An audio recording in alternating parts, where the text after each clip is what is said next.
On the morning of the 6th of June 1944, the world watched the beaches of Normandy become the front door of occupied Europe. Men came ashore under fire, landing craft ground into the sand. Engineers cleared obstacles. Medics pulled the wounded away from the surf. Above them, thousands of aircraft crossed the gray sky. Offshore, the largest invasion fleet ever assembled waited in the channel. But behind the thunder of naval guns and the courage of the assault troops, there was a quieter question that could have decided the fate of the invasion after the first day was over. What happens when the ammunition runs low, when the tanks need fuel, when the wounded need evacuation, and when an entire army has to keep moving inland from beaches that were never built to serve as ports? The official answer to D-Day is usually courage, air power, naval power, and overwhelming Allied strength. All of that is true, but it is incomplete. The hidden answer was logistics. The Allies were not simply trying to land soldiers in France. They were trying to land a civilization of war. Men, vehicles, spare parts, fuel, food, medicine, artillery shells, bulldozers, radios, bridges, repair shops, headquarters, and hospitals. And they had to do it while German forces tried to push them back into the sea. The invasion did not only depend on who controlled the beaches, it depended on who could turn those beaches into a supply machine before the beachhead collapsed. Before we continue, if you enjoy forgotten war stories, hidden military decisions, and the engineering that changed history, hit the like button and subscribe to Declassified War Stories. It helps this channel keep uncovering the battles, secrets, and overlooked moments that never made the front page. 2 years earlier, the Allies had learned a brutal lesson at Dieppe. On the 19th of August, 1942, Allied forces, mostly Canadian troops, attacked the French port of Dieppe. The raid became a disaster. The defenses were stronger than expected. Tanks struggled on the beach, and heavy casualties followed. The lesson burned into Allied planning was severe. Seizing a defended port directly from the sea could be catastrophic. If the future invasion of France depended on capturing a major port on the first day, the entire operation could fail before it ever reached the German interior. That created a strategic contradiction. The Allies needed a port, but the ports were exactly where the Germans expected them to come. They needed deep water, cranes, quays, storage areas, roads, and shelter from rough seas. Open beaches could receive landing craft, but they were not designed to unload ships day after day under combat conditions. Normandy had beaches suitable for assault, but no major functioning deep water port in the immediate landing area. Cherbourg, farther away on the Cotentin Peninsula, was an objective, but planners expected that even if it was captured, the Germans would damage it before retreating. The army could not wait for a port that might be captured late and then require repair. So the Allies chose a solution that sounded impossible. If they could not capture a port immediately, they would bring one with them. The project was code-named Mulberry. It was not a single object, it was a system. It included massive concrete caissons, floating steel breakwaters, old ships deliberately sunk to create shelter, pierheads that could rise and fall with the tide, floating roadways, and pontoons strong enough to carry trucks and tanks from ship to shore. In simple language, the Allies planned to build artificial harbors in Britain, tow them across the English Channel, sink and assemble them off Normandy, and use them to unload the army until real French ports could be taken and restored. This was not merely clever engineering, it was strategic insurance. Operation Overlord required more than a heroic first wave. It required a sustained build-up faster than Germany could respond. Every hour after the landings mattered. If the Germans could contain the beachhead while Allied supply lagged behind, Normandy might become a trap. But if the Allies could pour men and material into France, the beachhead could become a launching pad for liberation. The scale of the problem was immense.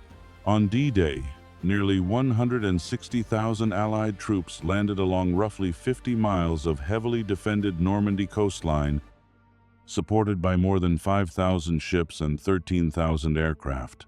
Those numbers are often repeated because they capture the scale of the assault. But the more difficult truth is that those troops were only the beginning. An invasion force consumes supplies at a staggering rate.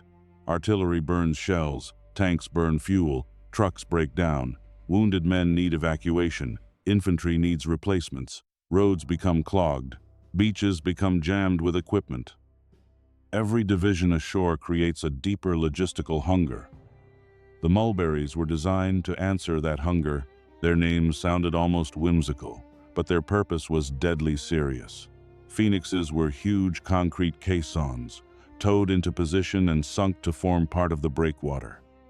Corncobs were old ships scuttled in place, creating protected waters known as gooseberries.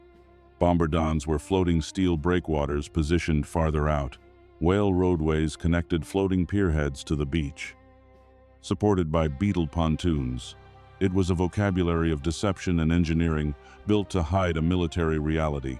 The Allies were manufacturing temporary ports for an army under fire.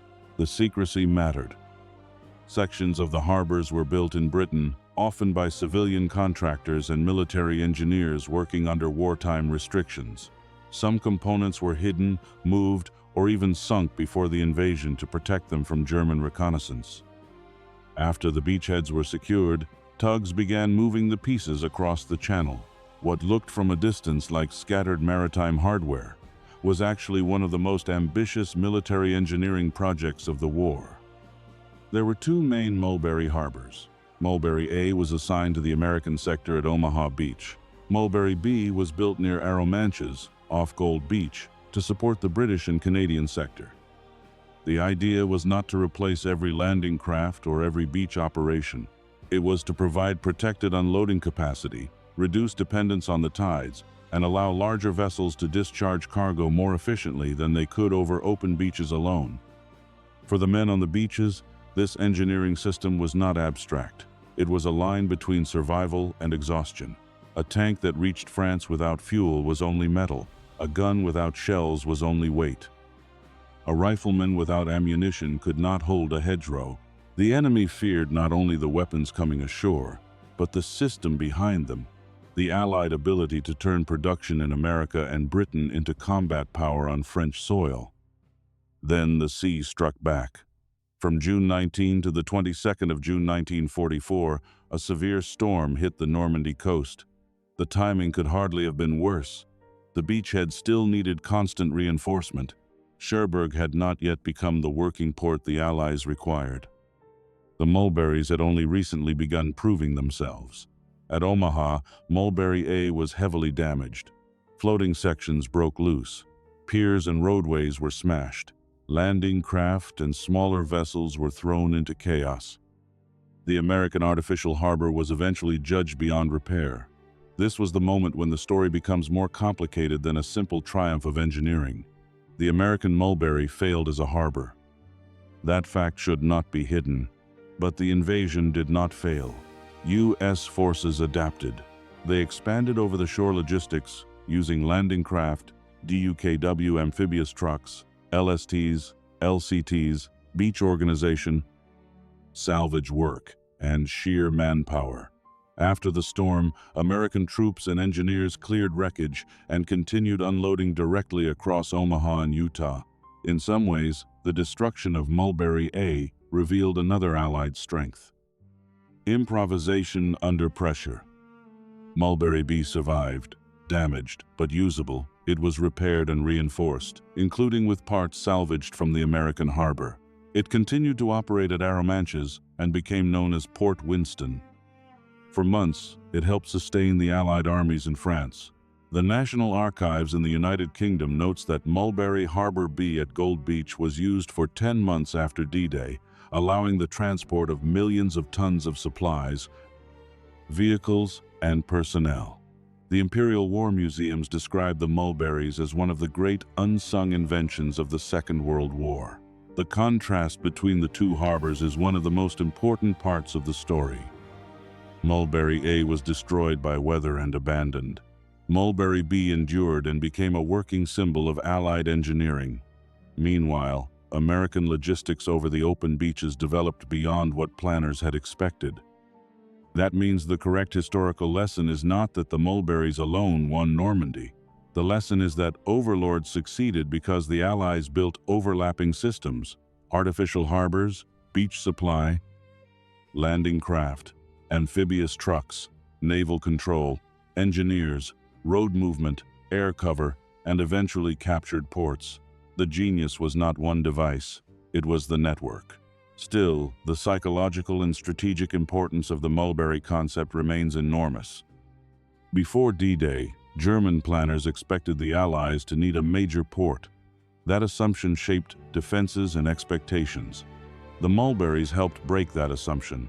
They showed that modern industrial warfare could move infrastructure, not merely troops. A port, something normally fixed to geography, could be prefabricated, hidden, towed, sunk, assembled, repaired, and used as a weapon of logistics. This is why the Mulberry story belongs beside the more famous stories of Omaha, Utah, Gold, Juno, and Sword. The assault troops opened the door. The engineers, sailors, tug crews, Seabees, Royal Engineers, dock workers, construction firms, planners, and logisticians kept it open. Their battlefield was not always marked by foxholes or bunkers. Sometimes it was a tide table, a tow line, a concrete caisson, a floating roadway, a jammed beach exit, or a broken pier being repaired while the army waited for supplies. The story also reveals something deeper about Allied power. The United States and Britain did not defeat Nazi Germany by bravery alone, though bravery was everywhere on those beaches. They defeated it with planning, production, engineering, and the ability to solve problems at a scale the enemy could not match. Germany built defenses along the Atlantic Wall to stop an invasion at the coast. The Allies answered by building a moving supply system powerful enough to make the coast temporary. The Atlantic Wall was concrete tied to one place. The Mulberries were concrete with a destination. By late June, Cherbourg was captured, but its port facilities had been badly wrecked by German demolitions and required extensive repair. Until usable ports could support the advance, the supply flow across beaches and through artificial harbor facilities remained essential. The campaign in Normandy became a test of endurance, not just who could fight, but who could keep fighting after the first ammunition boxes were empty. In the end, the floating harbors were not perfect. One was lost, the other survived. The beaches continued to do more work than expected. Some historians have debated how decisive the Mulberries were compared with direct beach supply. That debate matters, because it keeps the story honest. But even with that caution, the central fact remains. The Allies understood before D-Day that winning the first hours would not be enough. They had to solve the second day, the 10th day, and the 100th day. The Mulberries were built for that unseen war after the landing, the war of tonnage, tides, steel, fuel, and time. Today, remains of the artificial harbor can still be seen off Arromanches. They sit in the water like ruins from an industrial age of warfare, concrete shadows of a plan that once moved across the channel in secrecy. Tourists see them as relics. But in June 1944, they were a wager. That free nations could build fast enough, think boldly enough, and organize deeply enough to cross the sea and stay there. D-Day is remembered for the men who ran into fire. It should be, but behind them stood another army, an army of engineers, sailors, builders, logisticians, and planners who understood that courage needed supply lines. The invasion of Normandy was not made possible by one miracle. It was made possible by thousands of hard solutions, many of them hidden from the front page.